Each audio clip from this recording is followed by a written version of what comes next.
stay-in-place animation, which means the character in the scene, Cosmic Chris right here, will essentially be staying in place while the background animated. So it'll be sort of like creating that Fred Flintstone style animation where you just have a character more or less cycling through different poses, but the background is actually moving. In order to create this, let me kind of zoom out just a little bit here, stage area.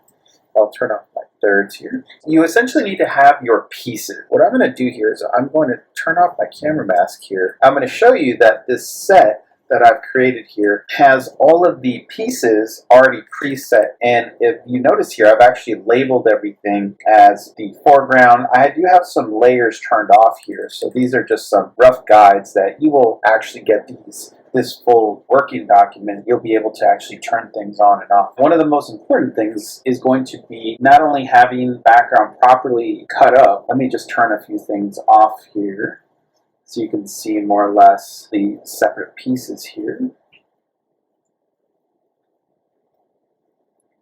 There's going to be two layers in particular that are not going to move at all. Those two layers are going to be the clouds here and also these building shapes. I've actually put so far in the background, they're not going to have any kind of parallaxing to them once I actually do some of the animation. But let me just turn on a few of the if you look at the foreground sidewalk, it is a little bit of a cheat. We do have actual perspective grid is back here, but I'm just basically using this for the purposes of just showing you the possibilities, movement within a storyboard. The shadow as well here. Here's also a really important thing. I have 3 different poses for Cosmic Chris. I have like pose 1 here, I have pose 2, pose 3.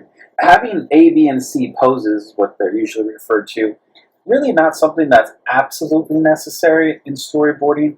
You can really get away with 1 pose. For the purposes of this video, I wanted to show you guys how you can cycle through poses to create the sort of feeling of animation. Again, in a storyboard, you really don't want to spend too much time on all these details or anything. I do feel for the purposes of this video, it's really helpful to have something that's as clear as possible, so that you can do a version that's a little more loose. But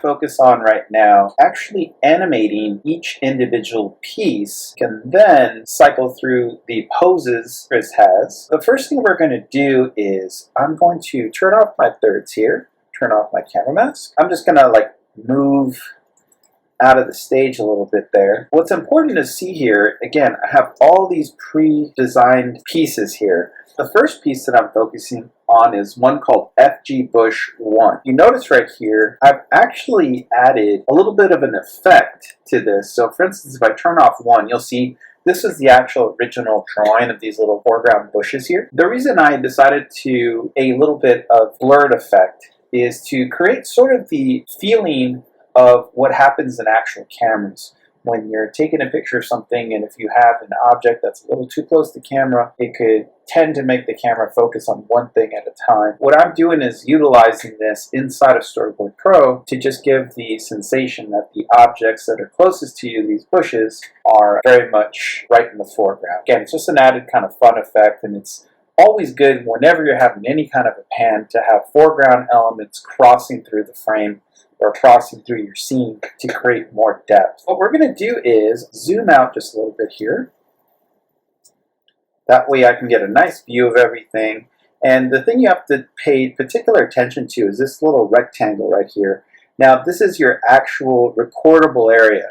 So this is the part that Storyboard Pro is actually going to record. The first thing I need to do is, whenever I'm thinking about having a scene that's going to parallax, the first thing I have to figure out is what objects are going to be moving and at what rates of speed. Anything that's closest to you or closest to the camera is going to be moving the fastest, and it's also going to be a little bit darker. You notice the bushes here, they're a little bit darker. Again, I have them blurred a little bit just to give you that sensation of the camera doing sort of a rack focus. These objects need to be moving the fastest. In order to do that, we're going to click on the layer animation tool right here, which is just underneath the hand tool. You notice it's going to immediately create this blue bounding box here. That just lets you know these are the objects that are going to be animated. Next thing, if you go down here into your timeline area, you'll see under LFG Bush _1 here, you can actually lay down keyframes.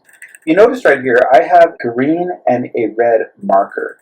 These markers are just put here to let me know where I'm going to start and where I'm going to stop my animation. You notice I've also colored them green and red. So green means go, red means stop.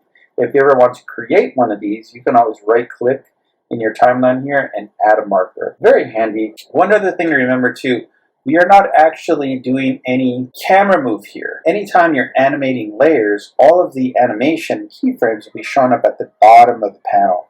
Anytime you're utilizing your camera tool, you're going to be seeing those keyframes in that actual animation path at the top of your panel here. Now that we have our area sort of highlighted here, playhead is over the green marker. So I'm going to go ahead and hit this little plus button right here. And you'll see I've laid down my first keyframe. So this is my start position. And then if I go to this red little marker here, I'm going to hit this plus again. And now I've created basically a full start and stop position. And these are 2 keyframes. Very simple. In order to make this movement faster, I'm going to hold down the shift button, and if you can see there's a little middle square right here. I'm going to grab this and move these assets completely outside of the frame here. So as to completely clear the frame. If you're ever curious as to what the animation actually looks like, you can always move your playhead back here. That'll give you a quick little replay here. If I were to just hit the play button here, this is what the foreground bushes will look like.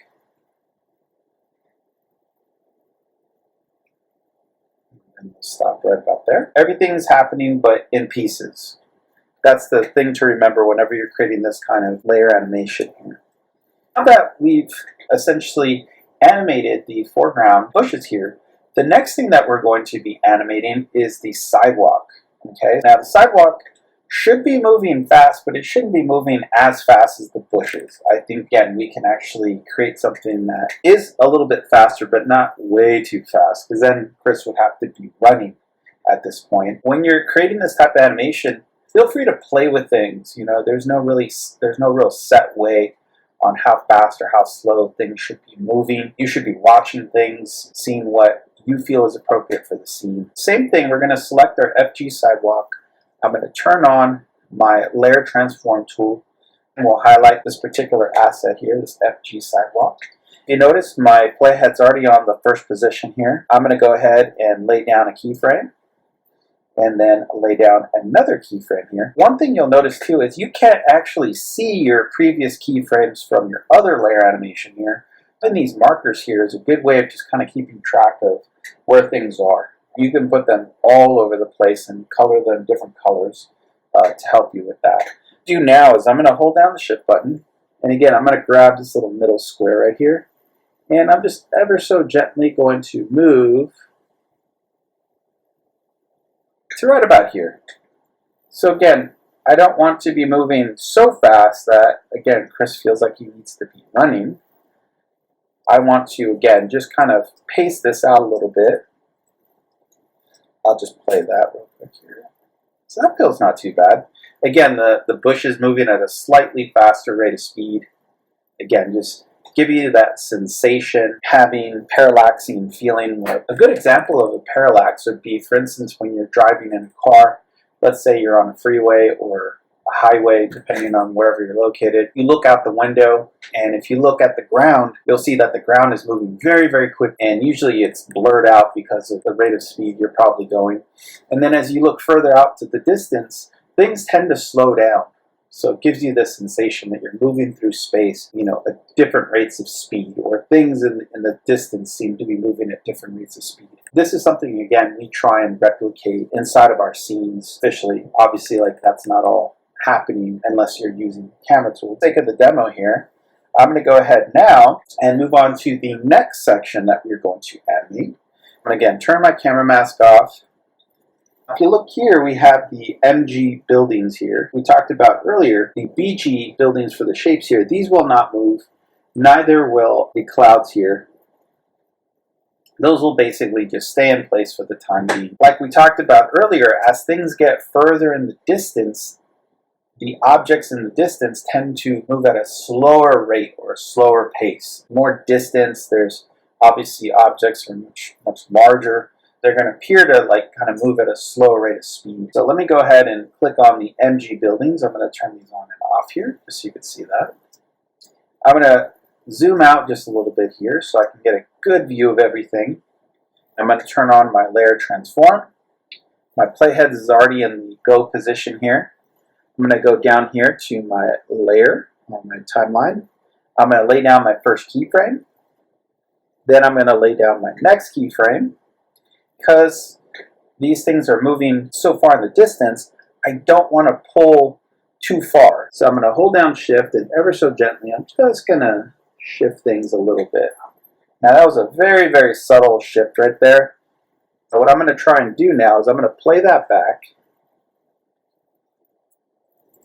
just so we can see how it's all playing together. So you can see here now that we have these objects moving, we can see that everything is moving at a slightly different rate of speed here, creating the idea or the sensation of parallaxing.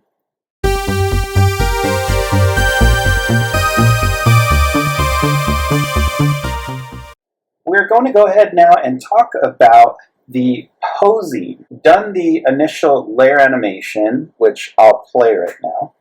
We have all of our various pieces all moving at different rates of speed. But right now it looks like Chris is sort of just sliding across the ground instead of actually moving. I do want to bring this up. Sliding characters from point A to point B is not a bad thing. That's actually something that's very commonly done in storyboarding. Really don't need to focus so much on overposing. However, if you want to make something read more clearly, I definitely say A, B, and C posing is the absolute best. Again, it needs to be appropriate to your scene and also your deadline. Do not have enough time to do A, B, and C posing. Maybe just A and B posing would be fine. Anyway, I've done a little pre-walk cycle. We have pose 1, 2, and 3, or A, B, and C. Every 4 frames, I'm going to cut my scene. We're gonna count 1, 2, 3, 4, and right at the 4th frame here, I'm gonna right click, split panel at current frame, count again, 1, 2, 3, 4, split panel current frame. Okay, so through the magic of editing, all of the panels have been split. What I'm going to do is go into each individual panel and adjust the posing. For my first panel here, we're going to definitely go with the Chris Walk 1. My next pose here will be a transitional pose, which is number 2. My next pose here will be 3. It'll look something like this: 1, 2, 3. And then to bridge the gap here, I'm going to go back to 2. And then for contact, it'll be 1 again. Then I'm going to go back up to 2. And then for contact, I'm going to go to 3. I really like having this big bounce to Chris's movement. 2 pose is really nice. And with these poses, basically, all going in this sort of order. Again, you can go from down, and then now I'm going back to the up position. That first one was 3, 2, and then back to 1, 3, 2, and then back to 1, go 2. Just make sure, okay, so 2, and then 2, 3, and then back to 1, and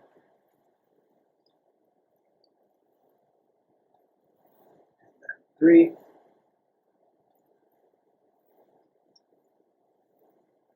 Once this is all said and done, I'm going to go ahead and play it real quick.